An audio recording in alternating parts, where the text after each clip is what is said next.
போக்குவரத்து துறை அமைச்சர் SS சிவசங்கர் அவர்களுக்கு மிகவும் நன்றியை தெரிவித்துக் கொள்கிறேன். அவர் கொடுத்த வழிகாட்டி கையேடை படித்ததன் மூலம் இந்த அளவு நான் மதிப்பெண் பெற்றுவதற்கு மிக உறுதுணையாக இருந்தது. ஒரு உதவியாக கேள்வித்தாள் தொகுப்பை தயார் செய்திருக்கிற நல்ல முறையில் படித்து நீங்கள் நல்ல மதிப்பெண் பெற வேண்டும். உங்கள் பெற்றோர்கள் சிரமப்பட்டு உங்களை படிக்க வைக்கிறாங்க. அரசு உங்களுக்கான எல்லா விதமான உதவி தயாராக இருக்கிறது, செய்து கொண்டிருக்கிறது. எனவே இந்த தேர்வுகளில் நீங்கள் பெறுகின்ற மதிப்பெண் தான் உங்கள் வாழ்க்கையை நிர்ணயிப்ப தேர்வு. எனவே அதற்கு நல்ல முறையில் படிப்பதற்கு என்னுடைய வாழ்த்துக்களை தெரிவித்துள்ளேன்.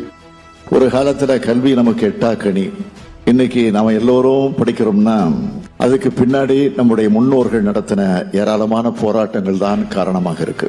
இந்த மாற்றத்தை இன்னும் சிறப்பாக்க நம்முடைய திராவிட மாடல் அரசு செயல்பட்டு கொண்டிருக்கிறது. அரசு ஏற்படுத்த வாய்ப்புகளை பயன்படுத்திக்கங்க.